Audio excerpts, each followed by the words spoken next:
Bonjour, bonjour à toutes et à tous. Bienvenue sur Temps de Sport, la première chaîne YouTube d'histoire du sport. Aujourd'hui, j'ai le plaisir de recevoir l'historien Paul Dietschi qui va nous présenter sa nouvelle revue. Bonjour Paul, Bonjour Stanislas.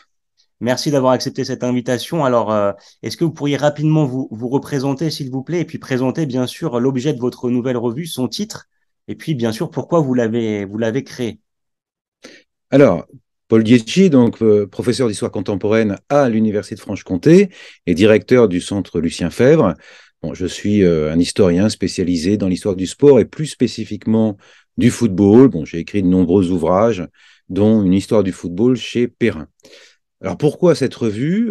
D'abord parce que c'est une aventure, une revue, mais surtout parce que il n'y avait pas en langue française de revue dédiée au football, hein. Il y en a en langue anglaise, mais ça n'existait pas encore dans le champ des sciences humaines et sociales, parce que ce n'est pas une revue seulement d'histoire, c'est une revue ouverte à toutes les autres disciplines, sociologie, économie, études littéraires, anthropologie, ethnologie.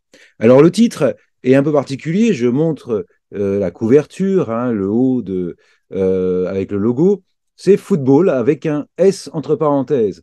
Alors pourquoi S entre parenthèses? C'est que ce que l'on veut étudier, c'est pas seulement le football association, qui est quand même le cœur de la revue, mais aussi les autres footballs. Le rugby est un football.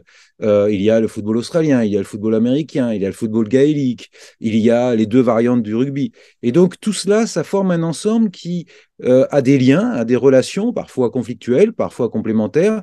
Souvent, le football association est quand même assez prescripteur. Il suffit de voir la Coupe du Monde, par exemple.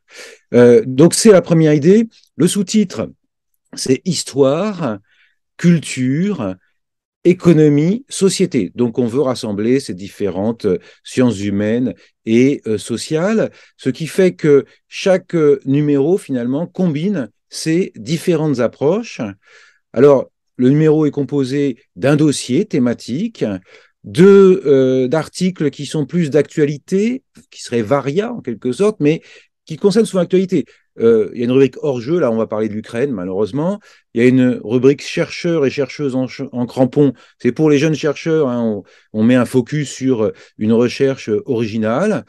On a aussi des rubriques consacrées au patrimoine. Là, c'est ce qui est derrière moi, hein, c'est l'Estadio Centenario à Montevideo.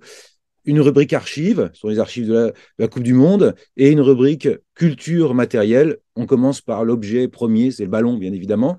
Et puis, une rubrique médiathèque où on va recenser les ouvrages, les bandes dessinées, les films, hein, un peu tout finalement autour du football. Et puis, enfin, eh bien, on a un grand témoin, hein, c'est Michel Hidalgo, interview recueillie avant sa mort. Et puis, des correspondances de l'étranger. Et pour finir, on consacre une rubrique aux classiques du football. Et le premier auquel nous consacrons cette rubrique, ce sont les archives du football d'Alfred Wahl. Alors, pour terminer, cette présentation très succincte, eh bien, c'est une revue qui s'adresse évidemment au monde universitaire, mais pas seulement. Hein, quand vous allez l'acquérir, ce que j'espère, eh bien, vous verrez que j'ai voulu et toute l'équipe a voulu faire une revue qui soit esthétique, qui soit belle, qui soit un bel objet, qui donne envie d'être lu. Des articles pas trop longs, donc on est entre évidemment la revue universitaire, mais aussi une revue qui s'adresse à un public averti, qui s'intéresse au football et qui veut aller au-delà, hein, du discours habituel finalement sur le football. Alors, merci Paul. Et comment, alors, on voit quand même un sommaire très très riche, hein, vraiment, merci de nous l'avoir présenté. Alors peut-être rapidement, si vous pouviez revenir sur les prochaines thématiques. Là, on a vu que c'était spécial Coupe du Monde pour le premier numéro. Les prochaines thématiques, vos prochaines idées. Et puis bien sûr, comment commander ou euh, comment s'abonner à Football en fait. Alors, le prochain numéro, on revient, on peut dire, back to the roots, c'est-à-dire que le numéro sera consacré à l'Angleterre. Il y a finalement peu de choses qui sont écrites sur l'Angleterre en France, hein. Donc, il y aura à la fois des auteurs anglo-saxons et des auteurs français qui contribueront. On réfléchira finalement qu'est-ce qui reste du People's Game aujourd'hui, hein, à l'heure de la mondialisation de la Première Ligue. Et le numéro suivant sera consacré au rugby français parce que il va sortir au moment de la Coupe du Monde de rugby, et un rugby qui finalement est rené de ses cendres en quelque sorte, hein, tel le Phénix, puisque aujourd'hui le top 14 c'est peut-être le meilleur championnat du monde, l'équipe de France est revenue au premier plan.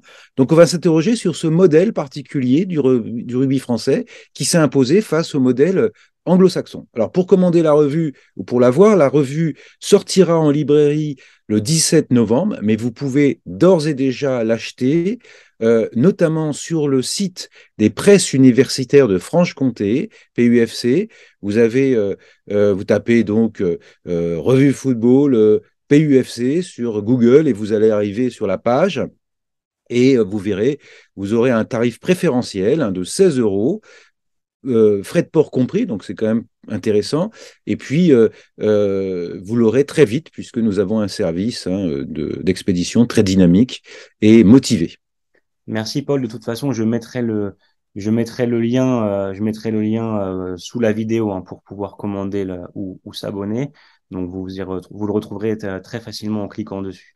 Voilà, bah merci Paul. Longue vie à la revue Football et à bientôt sur YouTube Temps de Sport. Merci et à bientôt. Merci Stanislas, hein, d'avoir accueilli la revue, sur votre belle chaîne. Merci. Partagez, commentez, abonnez-vous, car enseigner, c'est répéter.